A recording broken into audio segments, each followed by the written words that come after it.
vous démontrer dans cet exercice, c'est de vous montrer la collaboration qu'on a entre un détachement d'appui tel qu'on l'a à Bonbon et puis les renforts ensuite par un DPS.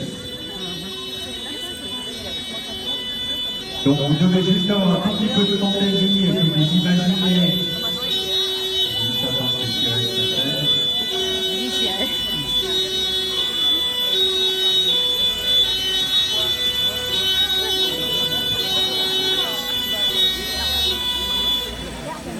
Voilà, il faut qu'on soit dans le bon contexte. Donc vous imaginez que l'appartement que vous avez en face de vous, ben, vous n'êtes pas à Lyon, mais vous êtes dans le quartier des Grands Champs à Cheseret, puisque ben, dans cette situation-là, ce serait effectivement le DAF de Bonbon qui va démarrer cette intervention. Donc ce DAF va mettre au moins de gros moyens à disposition.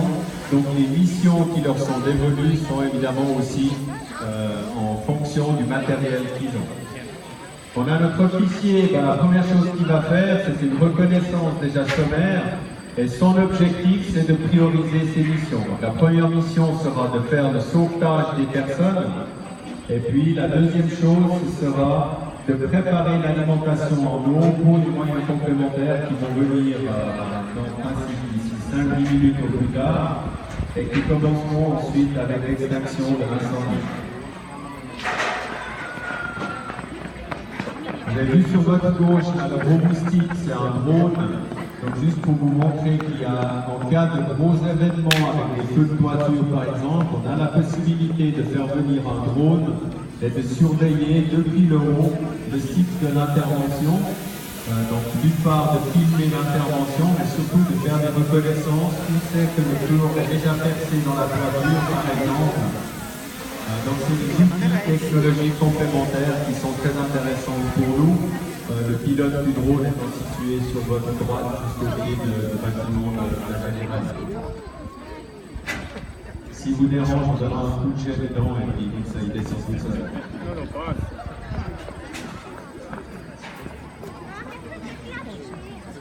Voilà, donc le fort dégagement de fumée, ben, vous l'avez devant vous. Comme évidemment, il ne faut pas vous montrer ce qui se passe à l'intérieur. Le feu, à un moment donné, on va le sortir devant vous et puis on vous montrera comment on travaille à l'intérieur dans l'appartement avec cette petite place de simulation. Donc on a sur la table une casserole qui a pris feu. La petite fille qui était avec les deux gars, elle a eu le bon réflexe, elle est sortie de l'appartement. Elle est venue appeler les pompiers. Je vous rappelle 118, premier réflexe pour appeler le sauvetage. La seule chose qui se produit évidemment, c'est quand on ouvre la porte, c'est que la fumée elle va se propager dans la cage d'escalier. Donc vous avez devant vous le 19, du Haut-Saint-Jean, numéro 19, cette cage d'escalier, elle est communicante dans tout l'immeuble. Donc du moment que vous avez la porte qui s'ouvre, la fumée elle va également polluer la totalité des étages.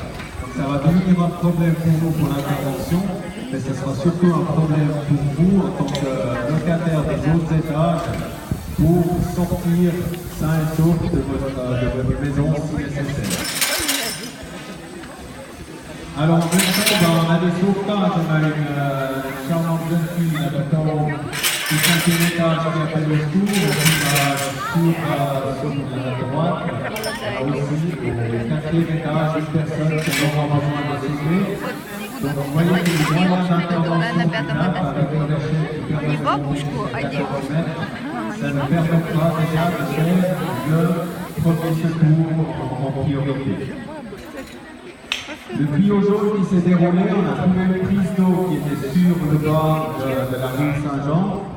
Et puis l'objectif c'est de préparer déjà une alimentation et dès que le véhicule de cette pompe interviendra, de pouvoir se brancher dessus.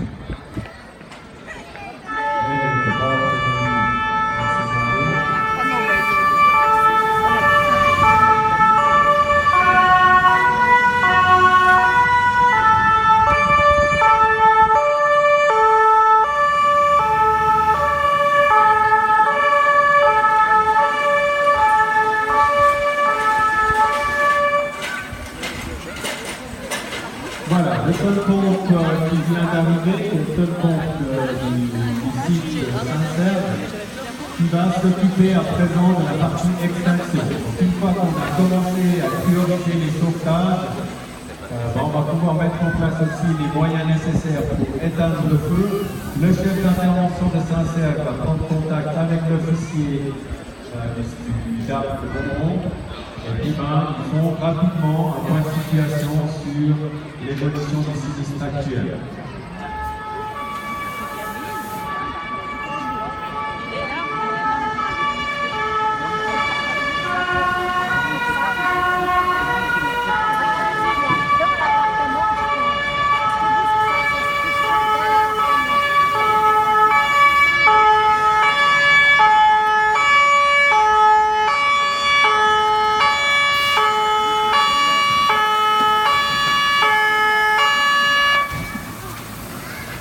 Voilà, il est évident qu'avec l'échelle à coulisses que vous avez devant vous, qui est actuellement en place, on arrivera à faire des sauvetages peut-être encore sur le balcon juste en dessus, mais au-delà de ce niveau, évidemment, ce ne sera pas possible.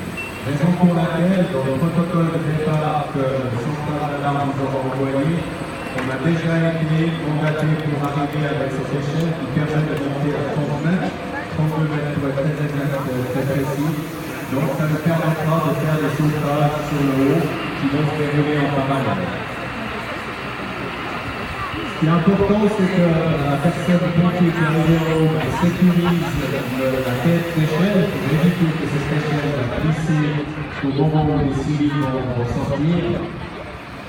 Et puis l'objectif, c'est toujours qu'on puisse accompagner les personnes qui sont à l'extérieur, les rassurer. Et si vraiment la personne devait avoir trop peur de descendre, de tomber l'échelle, on placera un deuxième pompier juste à l'arrière de la personne qui l'accompagne pied par pied, ou échelon par échelon, jusqu'à ce qu'elle soit en bas. Donc vous voyez que même la personne civile, elle a été assurée avec une corde. Donc cette corde, elle est en permanence dans les mains du pompier de l'eau. Même si la personne qui est en train de descendre un malaise qui glisserait de l'échelle, elle est en permanence sécurisée par ça. Sur l'arrière de ce sauvetage, ce qui est en train de se mettre en place, c'est ce qu'on appelle une action opérationnelle. C'est une mission particulière qu'on va déléguer à l'échelle du secteur. Donc on va simplement, en tant qu'officier qui s'occupe de l'action opérationnelle, cage d'escalier, et équipe qui est désignée pour ça, ils savent exactement ce qu'ils ont à réaliser. Donc d'une part, ils vont prendre le matériel nécessaire pour s'occuper de l'extinction qui se déroulera tout à l'heure devant vous, qui vont monter au deuxième étage pour préparer le travail. Et la deuxième chose qui va se faire dans cette action opérationnelle cage d'escalier, c'est qu'on va sortir toute la fumée qui s'est propagée à l'intérieur avec une ventilation. Donc les missions, c'est de créer le sommet de l'exutoire de fumée, ouvrir un exutoire de fumée au sommet de la cage d'escalier, de manière à ce que, au moment où on va mettre la ventilation en place, au bas de la cage, la fumée va pousser vers le haut et va libérer complètement les gélatines. Le travail à l'intérieur va se faire obligatoirement avec les porteurs d'appareils respiratoires. Alors, les porteurs qui vont s'occuper de l'extinction, eux, sont équipés avec masque à fumée, ce qui leur permet de travailler dans cette configuration-là environ 1 heure dans la fumée.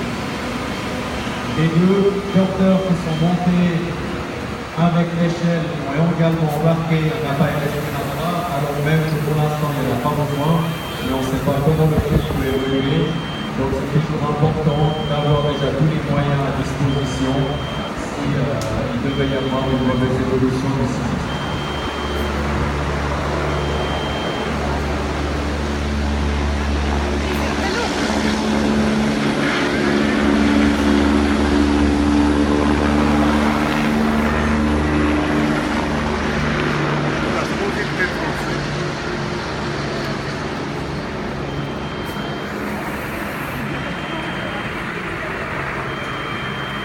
Alors pendant que ce sauvetage s'effectue à la fois au 4e étage, juste une information sur cette échelle, je vous ai dit qu'elle pouvait monter jusqu'à 30 mètres, on a la possibilité de mémoriser un cheminement particulier c'est-à-dire si on devait avoir 10 fois des personnes à sauver depuis le même endroit, on peut programmer le chemin une fois, et la deuxième fois, on a juste appuyé sur un bouton, elle nous amène au bon endroit, elle nous amène la personne en bas, donc de cette manière-là, on est extrêmement rapide à faire des sauvetages sans qu'on ait à faire une approche manuelle comme elle est faite actuellement.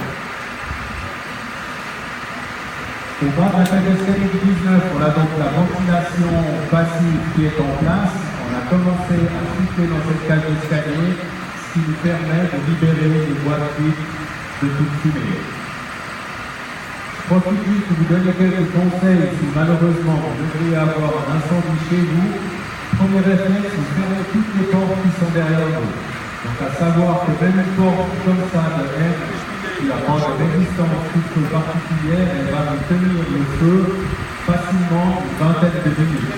Ça veut dire que vous êtes tranquille pendant 20 minutes. Donc, vous verrez toute la démonstration ici, ça dure environ ce temps-là. Donc dites-vous bien, chaque porte que je ferme, je suis tranquille pendant 20 minutes. Et ça, c'est uniquement la protection contre les flammes. Donc là, vous allez stopper le développement du feu.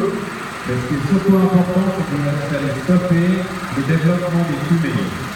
Et ce qui est dangereux et mortel dans les incendies, c'est pas les flammes, c'est la fumée. Vous voyez ici, tous les sapeurs sont équipés de protection respiratoire. On va participer, ils savent que les moments qui rentrent dans la fumée, ils sont intoxiqués par ce gaz de combustion. Donc si vous ouvrez la porte et que vous arrivez sur une cage d'escalier qui est pleine de fumée, vous restez chez vous, vous fermez la porte, vous pouvez isoler le bas de porte avec les linges qui sont humides, éviter qu'il y ait de la fumée qui rentre et vous restez à l'endroit dans lequel vous êtes. Vous allez vous manifester aux fenêtres. Donc vous voyez ici, on a des balcons, on a des possibilités pour aller vous sortir depuis l'extérieur sans avoir à passer dans la fumée. Un incendie, ça va vous dégager dans ce gaz de combustion du CO, du monoxyde de carbone. Et le monoxyde de carbone a la mauvaise idée de se lier au globule rouge de pollution et empêcher la circulation de l'oxygène dans le corps. Donc ça va vous couper tout le carburant qui est nécessaire et vital au fonctionnement des organes de votre corps.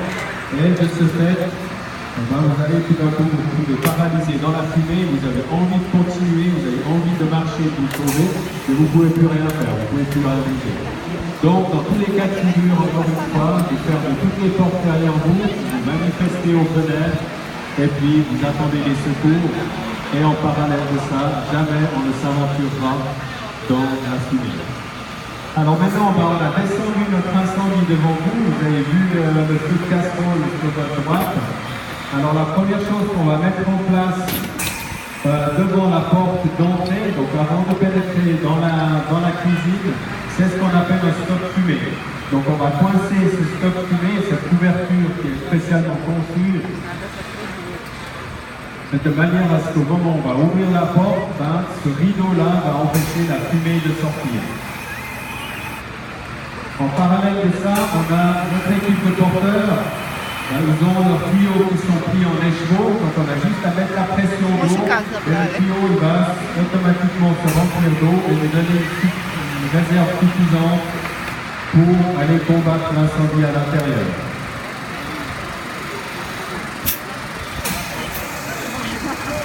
Toujours important pour le porteur également, pour le portant, c'est de s'assurer qu'il ait bien de l'eau au bout de la lance avant de pénétrer, bien évidemment. Alors, ce qui est en train de se faire là, c'est qu'on va préparer notre intervention en appliquant ce qu'on appelle le totem. Totem avec T comme tester, donc la première chose que le porteur a fait, il a testé la température de la porte. Donc il a repoussé sa lampe et testé à quelle hauteur la porte est encore chaude ou pas. Plus la chaleur va être basse sur la porte, plus le foyer à l'intérieur est conséquent. S'il a uniquement un plan de chaleur sur le haut, on peut se dire ça va, ça ne tombe pas trop mal. Si c'est bouillant sur le bas, il y a des fortes chances que ce sera vraiment un embrasement total de l'autre côté. Ensuite, après la deuxième lettre ce sera observer ce qui se passe autour de cette porte, parce qu'il y a des fumées qui sortent déjà, écouter ce qui se passe, et puis le deuxième mot de totem, ce sera d'ouvrir cette porte. Là, en l'occurrence, la porte est refermée, on n'a pas les clés, on est obligé de casser la porte. On montrera l'outil qui est utilisé pour ça. Donc on se place simplement à la hauteur du pelle de porte, et puis avec un moyen hydraulique, on va pousser cette porte de manière à pouvoir pénétrer. Ensuite, on passe au T de totem, on va tester ce qui se passe à l'intérieur. Donc on va ouvrir la porte et juste envoyer ces petites gouttelettes au plafond. Vous l'avez peut-être vu sur le stand statique de l'incendie, comment se compose cette fumée et qu'est-ce qu'il va y avoir au début du plafond. Le fait d'avoir testé le plafond, si vous avez des gouttelettes qui retombent, ça veut dire que le local est encore oxygénaire relativement froid. Si l'eau se vaporise tout de suite, ça veut dire que la température est extrêmement élevée, donc on est vraiment en face d'un risque prononcé de flash d'air dans la maximum totale, et du coup c'est quelque chose que vous pouvez voir sur le stand statique. Et ensuite, totem, le EM, engagement minimal de combat, qui a un risque engagé au minimum de personnes pour travailler sur ce foyer, pour éviter le risque de blessure d'autres personnes. Donc vous voyez, il y a l'équilibre, l'équipement qui va, ça pose mon problème. Ce que vous voyez sur le deuxième porteur, le sac orange, c'est ce qu'on appelle une canot d'évacuation. Si on trouve une personne à l'intérieur, pas de protection respiratoire, ça nous permet de mettre une canot sur la personne et elle va pouvoir continuer à respirer de l'air frais. En même temps, on a contrôlé avec la caméra thermique la température ambiante, donc ça nous permet de savoir si on a bien refroidi la totalité. Toujours important de refroidir jusqu'au bout les cyclistes.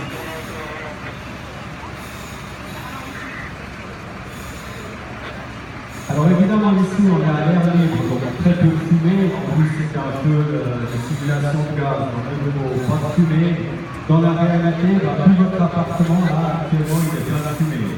Donc pour nous c'est important de pouvoir faire sortir cette fumée rapidement pour que les autres moyens d'intervention les voir dégagés, et puis s'il y a des sauvetages à faire, de pouvoir les faire aussi dans les bonnes conditions. Et puis rapidement, on arrivera à sortir la fumée de votre appartement. Maintenant, je vais sûrement aussi des dégâts liés à ça. Donc ce qui a été fait, donc vous imaginez toujours ici la cage d'escalier qui est en surpression, qui est libre de fumée. Et du moment qu'on a ouvert la porte, on a déjà une partie de cette pression qui est rentrée dans l'appartement. Donc à aucun moment dans toute l'intervention que les collègues ont fait, vous avez de la fumée conséquente qui est sortie de l'appartement. Donc il n'y a que l'appartement incriminé qui est pollué, et tous les autres, on va dire que vous pouvez rester chez vous et continuer de faire ce que vous voulez, mais en principe vous ne risquez absolument rien. Et surtout les dégâts sont minimes. On va renforcer cette ventilation avec la ventilation de palier. On va volontairement mettre un ventilateur électrique pour éviter d'avoir des gaz de combustion plus au moteur électrique. Et on va pousser la fumée pour la faire sortir de l'appartement. Ce qu'on aura préalablement fait, c'est qu'on aura fait un exutoire sur la droite. Donc il y a une sortie de possibilité que l'air puisse sortir de l'appartement. Et voilà. Ils ont fini leur extraction.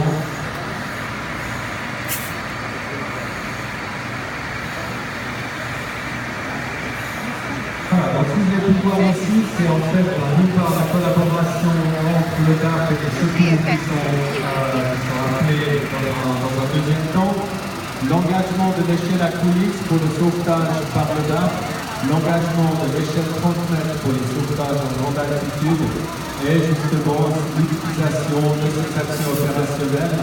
Donc de plus en plus, on essaie de travailler avec des petites missions prédéfinies, préconçues, qu'on appelle action opérationnelle, pour que le chef d'intervention puisse se consacrer vraiment sur la coordination uniquement de son intervention.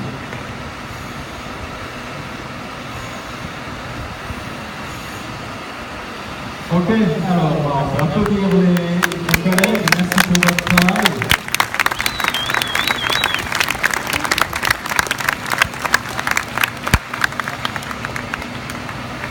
Et je vous donne rendez-vous à 13h50, et donc dans une dizaine de minutes, juste devant la salle communale pour l'intervention de cette équipe.